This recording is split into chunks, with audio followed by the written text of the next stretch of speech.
Hello guys, दिनै आं नै सरलपारायाव दंफैयो। दिनै फार्स्ट टाइम नोंथांमोना जायफोर फैफेराखै नोंथांमोना कमेन्ट सेक्सनाव फोरमायहरदो।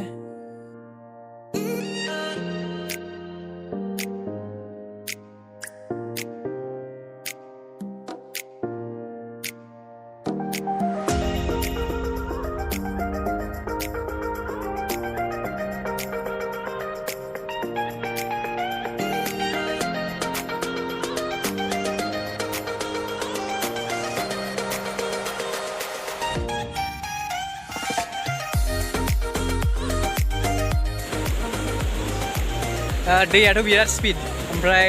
जायफोर दुगैयो हमथानो हायाबाथ' बिराद खस्थ' जायो आरोना ओमफ्राय नोंथांमोना जायफोर दुगैगोन नोंथांमोना साबधान दुगै ओमफ्राय मा बुंबावनो बेनोसै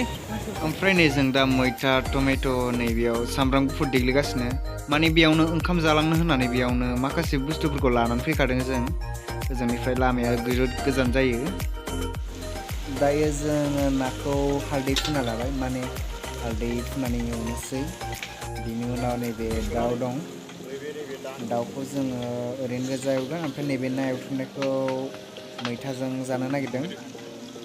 नोंथांमोना नायलांबाय थादो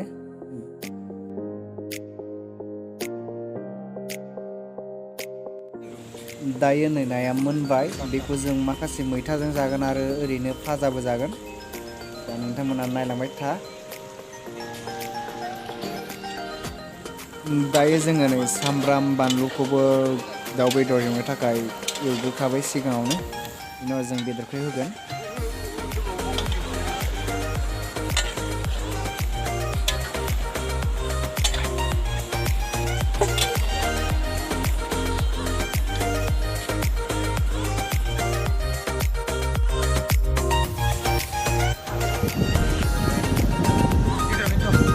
माबायदि जायगाया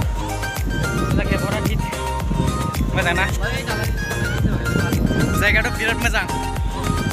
आंनि मथेबा आरो नोंसोरनि बायदिबा माबायदि कमेन्टआव फोरमायहरदो मानसिफ्राबो नै बिराद फैसावदों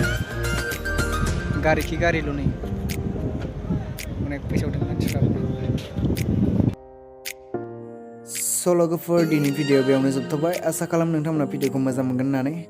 स' नोंथांमोना चेनेलाव गोदानबा चेनेलखौ साबस्क्राइब खालामनो लोगोसे खाथियाव थानाय बेल आइकनखौ थुना होदो जाहाथे आंनि गोदान भिडिअखौ नोंथांमोना नुबाय थायो स' बाय बाय गोदान भिडिअ लोगो मोनगोन